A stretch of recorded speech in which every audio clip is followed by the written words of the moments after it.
창세기 28장 6절부터 9절까지 말씀입니다.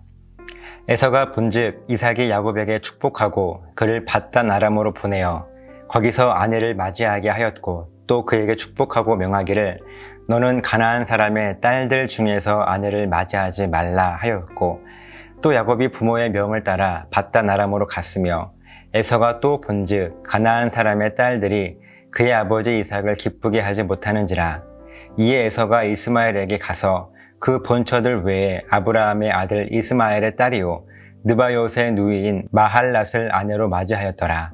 아멘. 매일 아침마다 나누는 이삭과 리브가 그리고 에서와 야곱의 이 이야기를 통해서 깨닫게 되는 은혜가 있습니다. 하나님의 섭리에 대한 은혜인데요. 우리 인간이 아무리 영적으로 어두워진다고 하더라도 또 하나님을 향한 신앙 고백이 사그라진다 할지라도 하나님의 섭리는요 가장 안전하게 아브라함과 함께 하신 언약과 축복을 지켜가고 계신다는 사실입니다. 하나님께서 직접 말이죠. 아브라함을 통해서도 그렇고 이방의 우상숭배 문화에 빠져있는 에서 때문에 하나님의 언약이 사라질 위기 속에서도 하나님은요 리브가를 세워서 이 언약을 지켜오셨습니다. 가장 안전한 섭리로 말이죠. 이렇게 리브가와 함께 하신 하나님의 이 세상 가장 안전한 섭리가 저와 여러분의 인생 가운데도 오늘도 여전히 충만하다는 사실을 알고 계십니까? 그래서 지금도 저와 여러분이 이 은혜의 말씀을 통해서 하나님의 뜻을 깨닫고 은혜를 경험하며 살아가고 있는 것입니다.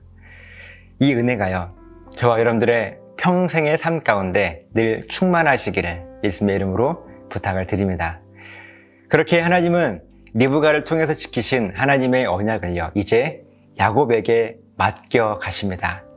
그리고 야곱의 아버지 이삭은 야곱을 축복하며 야곱의 외삼촌 라반의 집으로 보내는 장면이 오늘 본문의 내용입니다. 그리고 이 모든 장면을 에서가 멀찍이 바라보고 있습니다. 6절, 7절 말씀입니다. 에서가 본즉 이삭이 야곱에게 축복하고 그를 밧단 아람으로 보내어 거기서 아내를 맞이하게 하였고 또 그에게 축복하고 명하기를 너는 가나안 사람의 딸들 중에서 아내를 맞이하지 말라 하였고 또 야곱이 부모의 명을 따라 밧단 아람으로 갔으며 에서가 가만히 보니까요 에서의 눈에 보이는 것이 자기의 아버지 이삭이 동생 야곱을 불러서 축복하기를 외삼촌 라반이 사는 밧단 아람으로 보내는데 아버지가 야곱에게 하시는 말씀이요 절대로 가나안 사람의 딸들 중에서 아내를 맞이하지 말라는 거예요. 에서가 이 말을 가만히 듣고 있으니까요, 자기의 아내가 그것도 둘이나 가나안 여인이었던 것입니다. 그래서 생각을 하죠. 아버지께서 나에게 축복을 안 하신 이유가 내가 가나안 여인과 결혼해서 그런 것인가? 그러면서 에서는요, 자기의 모습을 바라보게 됩니다. 8절입니다. 에서가 또 본즉 가나안 사람의 딸들이 그의 아버지 이삭을 기쁘게 하지 못하는지라. 자기 아버지 이삭이 동생 야곱에게 절대로 가나안 여인을 아내로 맞지 말라는 이 말을 듣고 이제 비로소 자기 자신을 점검하고 바라보는 거예요. 근데 자기의 아내들이 아버지 이삭을 기쁘게 하지 못하고 있는 것이 에서의 눈에 보였습니다. 그래서 자기의 족속 중에서 아내를 맞이하겠다고 다짐을 하게 되지요. 9절입니다. 이에 에서가 이스마엘에게 가서 그 본처들 외에 아브라함의 아들 이스마엘의 딸이요 느바요스의 누이인 마할랏을 아내로 맞았더라. 에서는요, 아버지 이삭의 이복형이면서 또 자기에게는 큰아버지였던 이스마엘을 찾아갑니다. 에서가 생각하기를요, 이 큰아버지의 딸들 중에 하나라면 우리와 같은 족속이니까 그들 중에서 한 여인을 아내로 맞이하게 되면 아버지가 좋아하실 것이라고 생각했기 때문입니다. 그래서 결국 이스마엘의 딸들 중 하나인 마할랏을 아내로 맞이하죠. 사랑하는 여러분, 지금 에서는요, 자기 자신이 왜 하나님의 언약과 축복을 받지 못했는지 스스로 바라보고 있습니다. 그래도 자기 자신을 점검하고 있는 것이죠. 그런데 너무 아쉬운 것이요, 자기를 점검하는 그 기준에 하나님의 말씀, 하나님의 뜻은요, 전혀 담겨 있지 않습니다. 지금 에서가 자기 자신을 점검하는 기준, 그 유일한 기준은요, 오직 자기의 생각과 판단 뿐이었습니다. 에서가 판단하기를 자기가 이방 여인과 결혼했기 때문에 그 사실 때문에 축복을 빼앗겼다고 판단한 것이고요.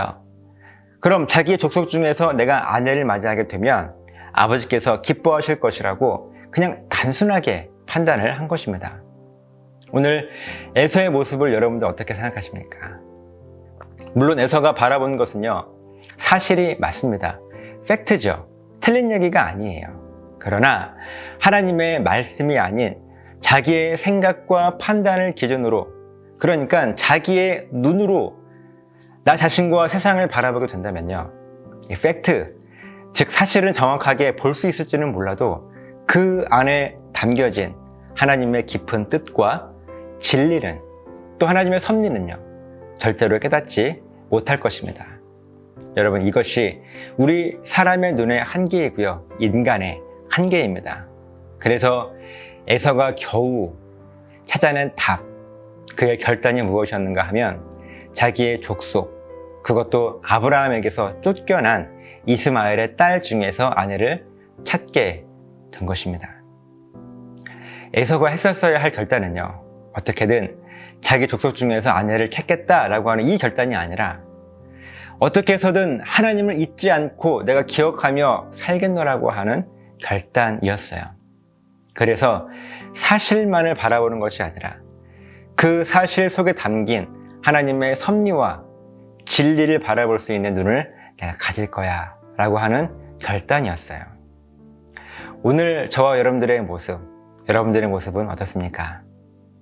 우리들은요, 여러 가지 우리 삶의 경험과 지식으로, 우리들의 눈으로 사실은요, 누구보다 더 잘 바라보고 잘 파악하며 살아갑니다. 그러나 그 사실 안에 담겨있는 하나님의 섭리와 진리를 바라보는 영적인 눈은요, 부족한 것이 사실 아닌가요? 저와 여러분이 이 아침에 결단했으면 좋겠어요.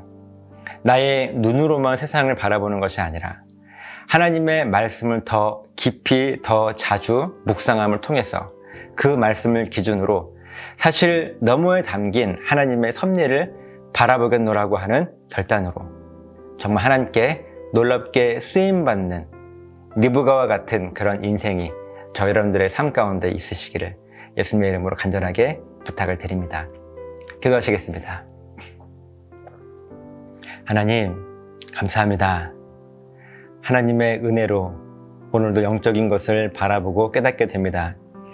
하나님 우리들의 눈으로 보는 것은 그저 현상과 사실일 뿐입니다. 하지만 그 안에 담긴 본질과 하나님의 섭리와 하나님의 진리를 깨닫게 되는 것은 우리의 눈으로 바라보는 것이 아니라 하나님의 눈으로 하나님의 말씀이 기준이 되어서 그것을 바라볼 때 사실 너머에 있는 그 깊이 담겨진 하나님의 섭리와 진리와 본질을 깨닫게 된다는 사실을 오늘 이 말씀을 통해서 우리가 알게 되었습니다. 하나님 이제는 우리의 눈으로 우리를 바라보는 것이 아니라 하나님의 말씀을 기준으로 나와 세상을 바라보며 더 큰 자유를 누리며 하나님의 진리를 깨닫게 되어지는 놀라운 은혜를 허락하여 주셔서 감사드리며 축복하며 예수님의 이름으로 기도드리옵나이다. 아멘.